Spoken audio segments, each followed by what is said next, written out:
বঁটা আৰম্ভ হৈছে লোকসভা নিৰ্বাচনৰ পৃথকে পৃথকে সাজু হৈছে ৰাজনৈতিক দল ইছ্যু ঠিক কৰিছে দলসমূহে কিন্তু জনতাৰ ইছ্যু কি জনতাই কাক বিচাৰে দেশৰ প্ৰধানমন্ত্ৰী হিচাপে নৰেন্দ্ৰ মোদী নে ৰাহুল গান্ধীক সাংসদ হিচাপে কাক বিচাৰে জনতাৰ ৰায় বিচাৰি যাওঁ আহক ৰাইজৰ মাজলৈ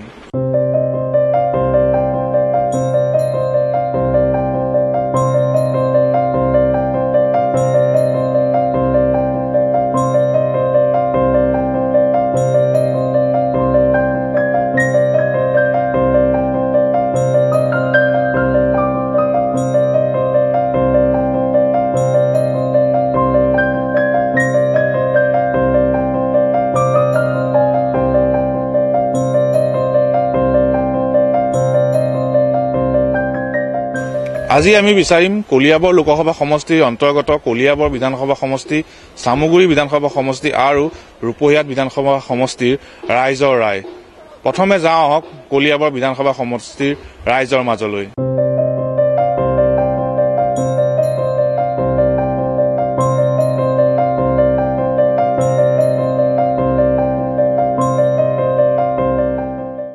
এনেকুৱা এজন মানুহ বিচাৰো যিজন মানুহে যাতে কলিয়াবৰ সমষ্টিৰ উন্নয়নমূলক কামখিনি যাতে আগবঢ়াই নিব পাৰে তেনেকুৱা এজন প্ৰাৰ্থীকে আমি কলিয়াবৰত বিচাৰো কিন্তু ইয়াৰ আগৰ যি প্ৰাৰ্থী দিছিল গৌৰৱ গগৈ তেখেতেতো আজিলৈকে উন্নয়নমূলক কাম কলিয়াবৰত একো নকৰিলে আৰু আমাৰ চকুত লগাকে একো নপৰিলো গতিকে তেওঁৰ ঠাইত বেলেগ এজন দিলে কলিয়াবৰখনৰ যথেষ্ট উন্নতি হ'ব বুলি আমি ভাবো নাই প্ৰধানমন্ত্ৰী হিচাপে নৰেন্দ্ৰ মোদীয়ে যিখিনি কাম কৰি আছে সেইখিনি যথেষ্ট উন্নয়নমূলক ৰাইজৰ সেৱা কৰি আছে কিন্তু ইমান দিনে কংগ্ৰেছ চৰকাৰ থাকি একো এটা কৰিব নোৱাৰিলে ৰাহুল গান্ধীয়েতো সেইখিনি কংগ্ৰেছে যিখিনি কৰিলে সেইখিনিকেই দোহাৰিব তাৰ বাদেতো একো কৰিব নোৱাৰিব সাংসদ হিচাপে যাতে কলিয়াবৰ তথা উত্তৰ পূৰ্বাঞ্চলৰ অসমৰ যাতে উন্নতিৰ কাৰণে সংসদত মাত মতা ভাল মানুহ এগৰাকী বিচাৰো যিগৰাকীয়ে আমাৰ এই অঞ্চলত তথা বৰ্তমান যিটো সমস্যা এই সমস্যাৰ ওপৰত তেওঁ সংসদত মাত পাতি অসমৰ সকলো কথা যাতে সুৰক্ষিত কৰে জনসাধাৰণে যাক ভাল পায় দেশৰ জনসাধাৰণে যাক ভাল পায় আমিও তাকে ভাল পাওঁ গতিকে মই অকলশৰীয়াটো ক'ব নোৱাৰো তো ৰাইজে যাক ভাল পায় তাকে প্ৰধানমন্ত্ৰী নেক্সট বনাব আৰু মানে যদি ৰাইজে যদি ভাবে যে আমাৰ এইটো কিবা ক্ষতি হ'ব তেতিয়াহ'লে প্ৰভাৱ পেলাবও পাৰে আৰু যদি ভাবে যে না একো ক্ষতি নহয় নপেলাবও পাৰে সেইটো হ'ল চব জনগণৰ ওপৰত নৰেন্দ্ৰ মোদী হিচাপেতো চব ক'বলৈ গ'লে ৰাস্তা ঘাটটো চব ঠিকেই হৈ আছে আৰু আপোনাৰ মানে ৰাহুল গান্ধী মানে ৰাইজে যিটো বিচাৰে আৰু ৰাইজৰ লগতে যাব লাগিব আৰু কাক কম আৰু ৰাহুল গান্ধীক বিচাৰো আৰু ৰাহুল গান্ধী হয় ৰাজনীতি ধৰক হাতত চুৰেই ভাল পাওঁ কংগ্ৰেছ আঞ্চলিক দলকে বিচাৰো গতিকে আঞ্চলিক দলৰ বাদে মই অন্য কাকো বিচৰা নাই এতিয়া অসম গণ পৰিষদ নাগৰিকত্ব সংশোধনী বিলে প্ৰভাৱ পেলাব নেকি নিৰ্বাচনত প্ৰভাৱ পেলালেহেঁতেন কিন্তু এতিয়া যিহেতু অসম গণ পৰিষদ দল ওলাই আহিল তেওঁলোকৰ লগত অনেক মানে হেৰিখিনিৰ লগত কানেকশ্যন হৈ আছে গতিকে হয়তো অসম গণ পৰিষদেই হেৰি কৰিব লোকসভা নিৰ্বাচনত অগপ বিজেপিৰ মিত্ৰতা বিচাৰে নাই মই একেবাৰে নিবিচাৰো সেইটো বিচাৰিলেতো আৰু ধ্বংস হ'ব অসমখন মানে একেবাৰে নাথাকিব বৰ্তমানৰ সাংসদজনক লৈ আপুনি কিমান সন্তুষ্ট নাই সন্তুষ্ট তেওঁ কিন্তু চাবলৈ গ'লে একেবাৰে জিৰ' মানে এইকাৰণে জিৰ' তেওঁ আজি 18 বছৰৰ মূৰত মানে আমাৰ কলিয়াবৰত সিদিনাখন এখন ইলেকশ্যনৰ আগত মিটিং হওঁতে তাত গম পাইছো তেওঁ আহিছে আৰু সিদিনাখন এটা মানে সংসদীয় বিধায়ক বিলৰ কাৰণে তেওঁ মানে প্ৰতিবাদ কৰিবলৈ আহি পেলাই এইখিতে কেইজনমান মানুহ লৈ পেলাই প্ৰতিবাদ কৰিছিলে সেইটোকে দেখিছো আৰু তাৰ বাদে নাই মানে আমাৰ যিটো বিধানসভাৰ সমষ্টি হিচাপে যিমানখিনি পাব লাগিছিলে তেখেতৰ পৰা পোৱা হোৱা নাই সেইকাৰণে আমি সাংসদ হিচাপে এইবাৰ কলিয়াবৰ সদায় আদৰি ল'ব পৰা ব্যক্তি কেইজন বিচাৰো যোন পাৰ্টীৰে নহওক অগপৰে হওক বা কংগ্ৰেছৰে হওক তেনে এজন সাংসদকে আমি বিচাৰিম নাগৰিকত্ব সংশোধনী বিলে নিৰ্বাচনৰ প্ৰভাৱ পেলাব নেকি নিশ্চয় পেলাব আৰু এইটো খাটাংকে ক'ব নোৱাৰিলে কাৰণ যি দলে এইটোৰ সহমত কৰিব দিব লাগিছিলে নিদি তেওঁলোকে এটা বিপৰীতমুখী হৈ আছে সেইহাতে মোৰ ভাবা মতে তেওঁলোকে হয়তো যিটো এতিয়া বৰ্তমান চৰকাৰ ঠেকেচা খাব পাৰে বৰ্তমানৰ সাংসদজনক আপুনি কিমান নম্বৰ দিব বৰ্তমান সাংসদজন আমাৰ কাৰণে কিন্তু 3 নম্বৰতে আছে। কলিয়াবৰ বিধানসভা সমষ্টি হিচাপে মই এজন নাগৰিক হিচাপে কৈছো দেই, গতিকে তেওঁ 3 নম্বৰতে যাব পাৰে। অগপ বিজেপিৰ মিত্ৰতা বিচাৰে নেকি? এইটো ৰাজনীতিৰ ক্ষেত্ৰত মানে হয় কি, কাৰোবাৰ কান্ধত উঠিবলৈ ইটো দলে সিটো দলক বিচাৰে, সেয়েহে হয়তো নিবিচাৰাকে যাতে অগপ আঞ্চলিক দল নিজাববীয়াকে কৰিলে বোধহয় পাৰ হৈ যোৱাটো ভাল, আৰু তেতিয়া অন্ততঃ ৰাষ্ট্ৰীয় দলৰ লগত মই সম্পৰ্ক হোৱাটো নিবিচাৰো, লাগিলে আনুষংগিক আঞ্চলিক দলক সহযোগিতা বিচাৰক। সাংসদ হিচাপে আমি কাক বিচাৰিম? যিখিনিয়ে মানে কি আৰু জনতাৰ হৈ যিখিনিয়ে কাম কৰে আমি তেওঁকে ভাল বুলি বিবেচনা কৰিম। আৰু আপোনাৰ পচন্দৰ দল? পচন্দৰ দল বুলি এতিয়া কাক কম? প্ৰতিজনেতো যোৱাৰ পিছত একেই হয়, গতিকে মানে ক'ব নোৱাৰা হৈছো দল কাক বিচাৰিম বুলি। তথাপি বৰ্তমানৰ সাংসদজনৰ দিনত কিমান উন্নয়ন হৈছে কলিয়াবৰ? উন্নয়ন হিচাপে কৰা নকৰা নহয়, কৰিছে, তথাপিও আমি ভবা মতে হোৱাগৈ নাইকিয়া। নিৰ্বাচনত সাংসদ হিচাপে আগৰজন আমাৰ গুৰুজন গৌৰৱ গগৈ আছিলে, তেখেতে যিখিনি কাম কৰিব লাগিছিলে কলিয়াবৰত সেইখিনি কামটো নকৰিলেই। আৰু দ্বিতীয় কথা হ'ল তেখেতৰ যিখিনি কথা ৰাইজক ভুৱাৰে আগবাঢ়িছিলে, কিন্তু সেইখিনি কথাটো এতিয়া মানুহক ঠগিব নোৱাৰি। এতিয়া আমি নতুন এজনক বিচাৰিছো। আপোনালোকৰ পচন্দৰ দল কোনটো? আপোনাৰ আমাৰ পচন্দৰ দল আমাৰ কলিয়াবৰ আঞ্চলিক দল হিচাপে আমি এজিপিকে আমি সমৰ্থন কৰিছিলো, কিন্তু 2-1 ভুল ভ্ৰান্তিৰ কাৰণে তেখেতসকলৰ প্ৰতি মানে বিক্ষোভ হৈছে। হলেও আমি নিজৰ স্থানীয় দল হিচাপে তেখেতসকলকে আমি ভাবো। নৰেন্দ্ৰ মোদীৰ কিছু নহয়, 100% 80% তেখেতে ভাল কাম কৰিছে, 20% ব্যক্তিগত কাৰণত তেখেতে সম্পূৰ্ণ সফলতা কৰিব পৰা নাই, সঁচা কথা। আমি নৰেন্দ্ৰ মোদী ডাঙৰীয়াকে আমি বিচাৰিম। আমি বিজেপি প্ৰাৰ্থী বিচাৰো। বিজেপিৰ আপোনাৰ যিজন উঠিব তেখেতকে আমি মানে বিচাৰিছো। আগত যিজন আছিলে ধৰক তাতকে নতুন এজন উঠিলে আৰু বেছি ভাল হয়, আৰু তেতিয়া কাম কাজ বিলাক অলপ ভাল হ'ব। প্ৰধানমন্ত্ৰী হিচাপে কাক বিচাৰে? ৰাহুল গান্ধী নে নৰেন্দ্ৰ মোদী? নৰেন্দ্ৰ মোদী ডাঙৰীয়াকে বিচাৰো আমি প্ৰধানমন্ত্ৰী হিচাপে। সাংসদ হিচাপে কলিয়াবৰত আমি কংগ্ৰেছক বিচৰা নাই, কিন্তু নতুন মুখৰ কোনোবা এজন বিচাৰো। মানে উন্নয়ন মানে কি আৰু, গৌৰৱ গগৈয়েতো তেখেতে নিজৰ যতটো সম্ভৱ চাগে যোৰহাট গোলাঘাট এই যিটো এলেকা পৰে তাতেই কাম কৰি আছে। আমাৰ এইফালে কিন্তু সাংসদ উন্নয়ন পুঁজিৰ পৰা একো কাম কৰা মই দেখা নাই। এটা কথা কিন্তু দেই, মই কোনো দলৰ নহয়, বিজেপিৰ নহয়, কংগ্ৰেছৰ নহয়, এজিপিৰ নহয়, কিন্তু এটা কথা, প্ৰধানমন্ত্ৰী হিচাপে নৰেন্দ্ৰ মোদীকে বিচাৰো, আৰু মিনিমাম 5 বছৰ ৰক। এইটো কাৰণে বিচাৰো দেশখন উন্নতি হওক। মোৰ অন্তত জাতীয়তাবাদো আছে, কাৰণ মোৰ 83-ত মোৰ দাদা শ্বহীদ, 83 চনৰ আন্দোলনত মোৰ দাদা শ্বহীদ। অগপ বিজেপিৰ মিত্ৰতা মই নিবিচাৰো, কিন্তু এইটো কথাও ঠিক, অগপই কৰিব লগা বহুত কাম আছিলে, আৰু পঞ্চায়ত নিৰ্বাচনৰ আগত যদি অগপই যদি এই সমৰ্থনটো বিজেপিৰ পৰা উঠাই ললে হয়, তেতিয়া কিন্তু অগপই বহুত প্ৰফিট হল হয়, অগপৰ কাৰণে বহুত প্ৰফিট হল হয়।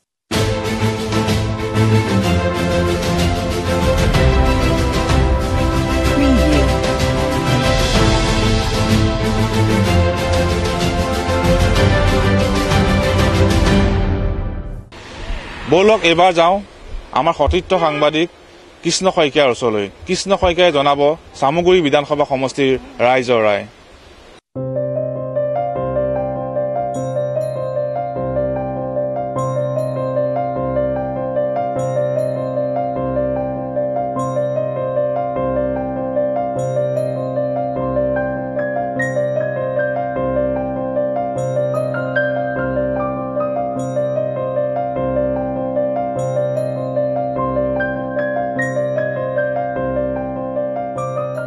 আৰু মই বৰ্তমান আপোনালোকক লৈ যাবলৈ ওলাইছো কলিয়াবৰ সংসদীয় সমষ্টি, আন এটা গুৰুত্বপূৰ্ণ বিধানসভা সমষ্টি চামগুৰি সমষ্টি, য'ত প্ৰতিনিধিত্ব কৰে ৰকিবুল হুছেইনে। আহক আমি জানো ছাৰ এই কলিয়া চামগুৰি সমষ্টিৰ ৰাইজৰ ৰায়। মই আগন্তুক লোকসভা সমষ্টিৰ কাৰণে বা কলিয়াবৰ লোকসভা সমষ্টিৰ কাৰণে মই আপোনাৰ বিজেপি দলটোকে ছাপোৰ্ট কৰোঁ। আৰু আপোনাৰ যি নাগৰিকত্ব সংশোধনী বিধেয়ক, সেই বিধেয়কখনে কিবা প্ৰভাৱ পেলাব নেকি? মোৰ বোধেৰে নাগৰিকত্ব বিধেয়কে কোনো প্ৰভাৱ নেপেলাই যেন পাইছোঁ। আৰু উন্নয়নৰ দিশত কোন আগবাঢ়িছে বুলি কংগ্ৰেছ নে বিজেপি? উন্নয়নৰ দিশত চাবলৈ গ'লে আজি বিগত 60টা বছৰৰ ভিতৰত আমি নৰেন্দ্ৰ মোদী চৰকাৰৰ দিনত আমি উন্নতিৰ অলপমান পথ প্ৰশস্ত হোৱা যেন পাইছোঁ, অনুভৱ কৰিছোঁ। নৰেন্দ্ৰ মোদীক বিচাৰি নৰেন্দ্ৰ মোদী কিহৰ কাৰণে নৰেন্দ্ৰ মোদীক নৰেন্দ্ৰ মোদী বহুত আমাৰ বাগান হিচাপত কাম কৰিছে। মানে যিসব মানে বাগানত তেনেকৈ আগত মানে কংগ্ৰেছত আছিল, তেনেকৈ কংগ্ৰেছে কোনো এটা আমাক সহায় কৰা নাছিলে। এতিয়া ধৰক মানে নৰেন্দ্ৰ মোদী অহালৈকে কাৰণে আমি যিসব মানে পইচা পাতিকেইটা আমাৰ বাগানৰ হিচাপত লটকি আছিল, পোৱা নাছিলোঁ। আমি সহায় বিচাৰিছিলোঁ। আমি কংগ্ৰেছ চৰকাৰ থকাৰ সময়ত আমি গৈছিলোঁ, মাতিছিলোঁ বা বহিবলৈ চেষ্টা কৰিছিলোঁ, চাইছিলোঁ। আমাৰ কোনো সহায়ে নকৰিলে। আমাৰ পৰ্যন্ত আমাৰ সংঘৰ যিসব আছে, সংঘ বুলি কয় SCMSৰ, সিহঁতেও আমাক সহায় নকৰিলে। আমাক মানে কোনো ফালেও নাচালে। এই বিজেপি চৰকাৰ অহাৰ কাৰণে আমি ধুনীয়াকৈ আমি বাগান হিচাপে আজি বহুত মানুহে টকা পইচাৰ নাম কাটি মৰিয়ে গ'ল, সেইসব পোৱা নাছিলে। মোৰ ঘৰৰ লগত এজন মানুহ আজি 2 লাখ টকা পালে। কাৰ কাৰণে পালে? এই বিজেপি চৰকাৰ খোৱাৰ কাৰণেহে পালে। আমি বিজেপিক জিকাব বিচাৰিছোঁ। দলৰ ভাৰতৰ পৰৱৰ্তী প্ৰধানমন্ত্ৰী কোন হোৱাটো বিচাৰে, ৰাহুল গান্ধী নে নৰেন্দ্ৰ মোদী? নৰেন্দ্ৰ মোদী। মই বিজেপি বুলি ভাবোঁ। আৰু আপোনাৰ প্ৰধানমন্ত্ৰী কোন হোৱাটো বিচাৰে, ৰাহুল গান্ধী নে নৰেন্দ্ৰ মোদী? মই নৰেন্দ্ৰ মোদীকে ভাবোঁ। নৰেন্দ্ৰ মোদীকে বিচাৰে। আমাৰ পচন্দৰ দল হ'ল কংগ্ৰেছ। আপোনাৰ পৰৱৰ্তী প্ৰধানমন্ত্ৰী কাক বিচাৰে, নৰেন্দ্ৰ মোদী নে ৰাহুল গান্ধী? আমি ৰাহুল গান্ধীয়ে বিচাৰোঁ। ৰাহুল গান্ধী হয়। আৰু আপোনাৰ যিখন নাগৰিকত্ব সংশোধনী বিল, সেইখনে আপোনাৰ লোকসভা নিৰ্বাচনত প্ৰভাৱ পেলাব নেকি? আমি এইটো প্ৰভাৱ পেলাব। হয়। আৰু আপোনাৰ মই এজন অটো চালক হিচাপে পচন্দ কৰোঁ কংগ্ৰেছ দলটো। এইকাৰণেই কৰোঁ, নাগৰিকত্ব সংশোধনী বিলখনত যিটো তেওঁলোকে বিৰোধিতা কৰিছিলে, সেই বিৰোধিতাৰ মতে আজিৰ দিনটোত লক্ষণীয় হিচাপে কংগ্ৰেছ দলে এটা ডাঙৰ পদক্ষেপ লৈছে। সেইকাৰণে মই কংগ্ৰেছ দলটোক চিলেকশ্যন কৰোঁ। পৰৱৰ্তী প্ৰধানমন্ত্ৰী আপুনি কাক পচন্দ কৰে, নৰেন্দ্ৰ মোদী নে ৰাহুল গান্ধী? মই ৰাহুল গান্ধী ডাঙৰীয়াক বেছি পচন্দ কৰোঁ। কিয়? তেওঁ এজন যত প্ৰতিনিধি, মানে তেওঁ আমাৰ যুৱ প্ৰজন্মৰ মাজত এজন ভাল নেতা আহি আছে। সেই প্ৰজন্মটোক আমি বিচাৰোঁ। বিজেপি। আৰু আপোনাৰ পৰৱৰ্তী প্ৰধানমন্ত্ৰী হিচাপে কাক বিচাৰে? নৰেন্দ্ৰ মোদী ডাঙৰীয়াৰ দৰে ব্যক্তি থাকিলেই দেশৰ উন্নতি হ'ব বুলি ভাবোঁ। আৰু ভাৰতৰ আভ্যন্তৰীণ ৰক্ষণাবেক্ষণ কাৰ দিনত সুৰক্ষিত হৈছে বুলি ভাবে? বৰ্তমান বিজেপিৰ দিনতে এতিয়া উন্নয়ন কাৰ দিনত বেছি হোৱা বুলি ভাবে? বিজেপিৰ দিনতে হৈছে। যিবিলাক ডাঙৰ কাম দলং ঘাট যি হৈ আছে এতিয়াই হৈছে। 15 বছৰতো আজিলৈকে তেনেকুৱা হোৱা দেখা নাই। মই বৰ্তমান কোনো দলকে সমৰ্থন দেখা নাই। কাৰো আমাৰ কথা কোনেও নকয়, অসমৰ কথা কোনেও নকয়। 2টা দলৰ ভিতৰত যোন 2টা ৰাষ্ট্ৰীয় দল আছে, এই 2টাৰ ভিতৰত মই কাকো সমৰ্থন নকৰোঁ। দেশৰ পৰৱৰ্তী প্ৰধানমন্ত্ৰী কোন হোৱাটো বিচাৰে আপুনি? দেশৰ পৰৱৰ্তী প্ৰধানমন্ত্ৰী এনেকুৱা এজন ব্যক্তি হওক যিজনে দেশৰ কাৰণে বহুতখিনি আগতে কৰিছে, তেনেকুৱা এজন ব্যক্তি হোৱাটো বিচাৰোঁ। যোগ্যতাটো এজনটো হৈ আছে আৰু এজন হ'বলৈ বিচাৰি আছে। মই জানাত মই এনেকুৱা বিচাৰিছোঁ যে ভাৰতৰ ইমানখন এখন ডাঙৰ গণতান্ত্ৰিক দেশ, তাত এনেকুৱা এজন প্ৰধানমন্ত্ৰী হওক যিজনে শেষৰজন মানুহৰ মূল্য বুজি পাওক আৰু যিজন ওপৰত আছে ক্ষমতাশালী মানুহ, তেওঁৰ কথাও বুজি পাওক। বৰ্তমান সময়ত মোৰ ভাৰতীয় জনতা পাৰ্টি মই ছাপোৰ্ট কৰোঁ। আৰু আপোনাৰ প্ৰধানমন্ত্ৰী হিচাপে কাক পচন্দ কৰিব, ৰাহুল গান্ধী নে নৰেন্দ্ৰ মোদী? ৰাহুল গান্ধীৰ কথা আহি নপৰে। বৰ্তমান সময়ত নৰেন্দ্ৰ মোদী ডাঙৰীয়াক মই পচন্দ কৰোঁ। আৰু আপোনাৰ নাগৰিকত্ব সংশোধনী বিধেয়কৰ ইয়াৰ কিবা প্ৰভাৱ পৰিব নেকি? কোনো ধৰণৰ প্ৰভাৱ নপৰে। কোনো ধৰণৰ লোকসভা নিৰ্বাচনত নাগৰিকত্ব সংশোধনী বিলৰ কোনো ধৰণৰ প্ৰভাৱ নপৰে। নিশ্চয় ডেফিনেটলি কংগ্ৰেছ। আৰু আপোনাৰ প্ৰধানমন্ত্ৰী হিচাপে কাক বিচাৰে, নৰেন্দ্ৰ মোদী নে ৰাহুল গান্ধী? ৰাহুল গান্ধী। কাৰণ ৰাহুল গান্ধী আমাৰ যিখন নাগৰিকত্ব সংশোধনী আইনখন যে বাতিল কৰিলে, আহিবলৈ দিয়া নাই, অনলি ফৰ কংগ্ৰেছে কৰিছে। ডেফিনেটলি ৰাহুল গান্ধীক লাগে। আপুনি যদি কংগ্ৰেছ চাবলৈ হয় তেনেহ'লে অকণ পিছলৈ যাব লাগিব। 2001 পৰা 15 বছৰ কংগ্ৰেছে শাসন কৰিলে 3 টাইম। তো আপুনি 2001লৈ যাওক, তাৰপিছত 2005 লওক। কামৰ ডিষ্টেঞ্চটো আপোনালোকে নিজেই দেখিব আৰু ৰাইজে দেখিছে, ৰাইজে গম পাইছে। আজি উন্নয়ন হৈছে। আজি 2.5 বছৰ হৈছে বিজেপি এটা কাম কৰা 5 বছৰ 4.5 বছৰ হৈছে, আজি কামেই কৰা নাই। বৰ্তমানতো ৰানিং চৰকাৰ বিজেপি হৈ আছে। বিজেপি। আপোনাৰ ভাৰতখন কাৰ হাতত সুৰক্ষিত বুলি ভাবে, কংগ্ৰেছ নে বিজেপি? বৰ্তমান যোনটো চৰকাৰ ৰানিং চলি আছে বিজেপিৰ হাতত সুৰক্ষিত বুলি ভাবে। আপুনি প্ৰধানমন্ত্ৰী হিচাপে কাক বিচাৰে, নৰেন্দ্ৰ মোদী নে ৰাহুল গান্ধী? নৰেন্দ্ৰ মোদী। আগন্তুক লোকসভা নিৰ্বাচনলৈ মাজত মাত্ৰ 3টা মাহ বাকী থকা অৱস্থাত কলিয়াবৰ লোকসভা সমষ্টিৰ সংখ্যালঘু অধ্যুষিত ৰূপহীহাট সমষ্টিৰ ৰাইজৰ মনৰ কথা আমি জানিবলৈ চেষ্টা কৰিম। মোৰ লগত স্থানীয় এজন যুৱক আছে।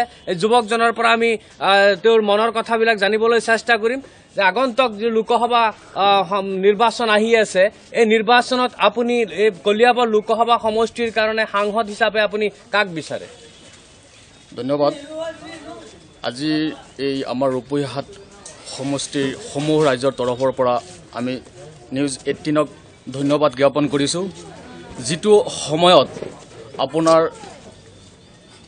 ধৰ্মৰ ভিত্তিত যি ৰাজনীতিৰ অভিসন্ধি ৰচনা কৰি আছে বিজেপি গভৰ্ণমেণ্টে তাৰ ভিতৰত আমি এজন অন্যতম দক্ষতা নেতা হিচাপে আমি অসমৰ ভিতৰত যাক আমি নৱপ্ৰজন্মৰ ভিতৰত আমি এজনে নেতাক আমি বাছি উলিয়াইছোঁ আৰু আমাৰ গৌৰৱান্বিত আমি এই আমাৰ কলিয়াবৰ লোকসভা সমষ্টিৰ এজন আমাৰ যুৱ নেতা আমি তেওঁক বিচাৰি আছোঁ সেইজন হৈছে আমাৰ সন্মানীয় শ্ৰীযুত গৌৰৱ গগৈ ডাঙৰীয়া তেখেতে আমি বিচাৰি আছোঁ তেখেতে আমাৰ নৱপ্ৰজন্মৰ আধাৰ হিচাপে আমি তেখেতক আমি চিনাক্ত কৰিছোঁ তেখেতকে আমি বিচাৰোঁ আমি সাংসদ হিচাপে আমাৰ যিজন সাংসদ শ্ৰী গৌৰৱ গগৈ ডাঙৰীয়া আছে তেখেতকে বিচাৰোঁ কিয় বিচাৰে তেওঁক বিচাৰোঁ তেওঁ গোটেই নৰ্থ ইষ্টৰ পৰা যিজন সাংসদ হিচাপে তেওঁ দক্ষ মানুহ আৰু তেওঁ দক্ষ মানে কি তেওঁ পাৰ্লামেণ্টত কথা ক'ব পাৰে আমি সেইকাৰণে আমি গৌৰৱান্বিত যে আমাৰ সাংসদজনে 11 নং কলিয়াবৰৰ সাংসদজনে পাৰ্লামেণ্টত কথা ক'ব পাৰে আৰু তেওঁৰ কাম কাজত আমি সন্তুষ্ট লোকসভা নিৰ্বাচনত নাগৰিকত্ব সংশোধনী বিলে প্ৰভাৱ পেলাব নেকি বুলি আপুনি ভাবে নেকি একদম নিশ্চয় পেলাব পেলোৱাৰ কাৰণ হ'ল আজি আপোনালোকে চাওক বিজেপিয়ে বিভিন্ন ধৰণৰ জাতি মাটি ভেটিৰ কথা কৈ আহি আমাৰ জাতি ধ্বংস কৰাৰ যি পৰিকল্পনা তেওঁলোকে হাতত লৈছে আৰু তাৰ কাৰণে আমি গোটেই অসমীয়া মানুহবিলাক আমি ক্ষুণ্ণ হৈছোঁ আৰু আমি আগন্তুক দিনত 2019ৰ নিৰ্বাচনত ইয়াৰ প্ৰত্যুত্তৰ তেওঁ একদম বিজেপিয়ে ভালকৈ পাব প্ৰধানমন্ত্ৰী হিচাপে আপুনি কাক বিচাৰে নৰেন্দ্ৰ মোদীক নে ৰাহুল গান্ধী চাওক ৰাহুল গান্ধীটো আজিলৈকে প্ৰধানমন্ত্ৰী হোৱা নাই তেওঁক প্ৰধানমন্ত্ৰী হিচাপে আমি বিচাৰোঁ তেওঁ দক্ষ মানুহ এজন কিন্তু নৰেন্দ্ৰ মোদীৰ কথাটো এইটো হৈছে তেওঁ প্ৰধানমন্ত্ৰী হিচাপে বৰ্তমান আছে আৰু তেওঁ আজিৰ তাৰিখত যিবিলাক প্ৰতিশ্ৰুতি মানুহক দিলে কোনো এটা প্ৰতিশ্ৰুতি তেওঁ কাম পূৰা কৰা নাই আজি বগীবিল দলং কোনে কৰিছিল কোনে আধাৰশিলা কৰিছিল এই কথা আপোনালোকে জানে শদিয়া দৌলা বিলি দলংখন কোনে কৰিছিল আপোনালোকে জানে আহি পেলাই ফিতা কাটি তাৰ বাহ লুটিছে আৰু ইয়াৰ বাহিৰে আপোনালোকে আজি শদিয়াৰ পৰা ধুবুৰীলৈকে দেখুৱাওক যে বোলে নৰেন্দ্ৰ মোদী চৰকাৰৰ এটা কামৰ নমুনা এটা দেখুৱাওক আমি বিজেপি দলত আপোনাৰ প্ৰথম পচন্দৰ দল কোনটো বিজেপিৰ হাতত দেশখন সুৰক্ষিত বুলি ভাবে নে কংগ্ৰেছ বিজেপিৰ হাতত সুৰক্ষিত গৌৰৱ গগৈ বিচাৰিম কিয় কাৰণ আজিকালি যিমান দুৰ্নীতি হেৰি হৈছে কিন্তু গৌৰৱ গগৈয়ে যিকোনো সমস্যাৰ মোকাবিলা হৈ দেখুৱাইছে সেইটো কাৰণে মই গৌৰৱ গগৈক বিচাৰিম গৌৰৱ গগৈয়ে বিগত 5 বছৰত সমষ্টিটো ৰূপহীয়াত সমষ্টিৰ উন্নয়নৰ ক্ষেত্ৰত কিমান দূৰ উন্নয়ন কৰিছে যেহেতু কেন্দ্ৰীয় চৰকাৰ আৰু ৰাজ্য চৰকাৰ বিজেপিৰ অধীনত আছে গতিকে সি যিমান বিচাৰিছিল সিমান কৰিব পৰা নাই কিন্তু তথাপিও বহুত চেষ্টাৰ প্ৰতিফলন ৰাইজক দেখুৱাইছে আগন্তুক লোকসভা নিৰ্বাচনত নাগৰিকত্ব সংশোধনী বিলে প্ৰভাৱ পেলাবনে যথেষ্ট পেলাব এইটো কাৰণে পেলাব যে নাগৰিক সংশোধন 2016 যিমান মানে ৰাইজৰ মাজত যিমান হেৰি সৃষ্টি কৰিছে তাৰ ভিতৰত হিন্দু মুছলিম ভিতৰত যিমান বিবাদকামী সৃষ্টি কৰিছে আগতে নৰেন্দ্ৰ মোদী চৰকাৰটোৱে কৈছিল যে এই সকলো বাংলাদেশী ইয়াৰ পৰা টালি টোপোলা বান্ধি যাব লাগিব কিন্তু তাৰ পৰিপ্ৰেক্ষিতত আমি চাইছোঁ যে বাংলাদেশী আনিবৰ কাৰণে সিহঁতে দলিচা পাৰি দিছে গতিকে সেইটো ধৰি লৈছোঁ যে হেৰি আগন্তুক 2019ত লোকসভা নিৰ্বাচনত এইটো প্ৰভাৱ যথেষ্ট পেলাব এইবাৰ আমি সাংসদ হিচাপে তেনেকুৱা এজন ব্যক্তিক বিচাৰিছোঁ যিজন ব্যক্তিৰ দ্বাৰা আমাৰ সৰ্বতো প্ৰকাৰ উপকাৰ হয় ৰাস্তা ঘাটৰ পৰা আৰম্ভ কৰি আমাৰ কলিয়াবৰ লোকসভা সমষ্টিত আমি দেখিছোঁ যে সঁচাকৈয়ে আমি জৰাজীৰ্ণ অৱস্থাত আছোঁ আৰু এইবিলাক উপকাৰ যিজনে কৰিব পাৰিব তেনেকুৱা এজন উপযুক্ত ব্যক্তিক আমি সাংসদ হিচাপে বিচাৰোঁ আপোনাৰ লোকসভা সমষ্টিত কোন হ'ব এবাৰ সাংসদ কোন হ'ব এতিয়াতো মূল যুঁজটো এতিয়া দেখা গৈছে তিনিকোণীয়া হ'ব এজিপি বিজেপি আৰু কংগ্ৰেছৰ মাজতে এইটো মূল প্ৰতিদ্বন্দ্বিতা হ'ব এতিয়া প্ৰাৰ্থীৰ লগত মানে কথা যদি উপযুক্ত প্ৰাৰ্থী যিটো দলতে থাকিব সেইজন প্ৰাৰ্থীয়ে কলিয়াবৰৰ পৰা সাংসদ হ'ব আগন্তুক লোকসভা নিৰ্বাচনত নাগৰিকত্ব সংশোধনী বিলে প্ৰভাৱ পেলাবনে নিশ্চয় পেলাব কাৰণ বিজেপি চৰকাৰে নাগৰিকত্ব সংশোধনী বিধেয়কক লৈ পেলাই এটা তুমুল আলোড়নৰ সৃষ্টি কৰিছে লোকসভাত এই বিধেয়ক ইতিমধ্যে তেওঁলোকে পাছ কৰিছে ৰাজ্যসভাতো পাছ কৰাৰ কাৰণে ষড়যন্ত্ৰ কৰিছিল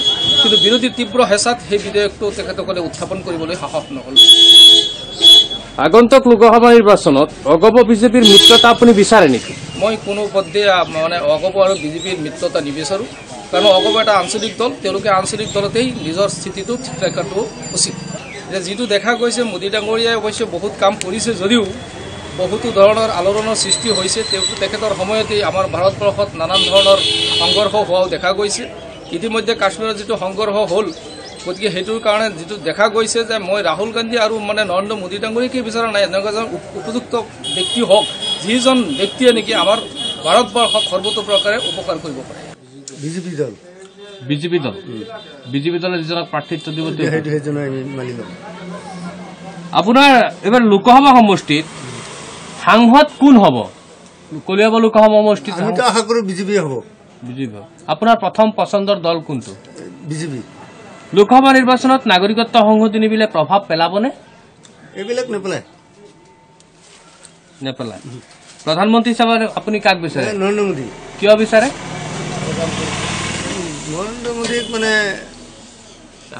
কাম কাজ চবফালে ভাল মানুহ হিচাপে ভাল চবফালে ভাল আৰু আমি যুৱনেতা গৌৰৱ গগৈ বিচাৰোঁ কিয় বিচাৰে যুৱ প্ৰজন্মইহে যদি দেশখন পৰিচালনা কৰি নিব পাৰে আমাৰ আশা সেইটো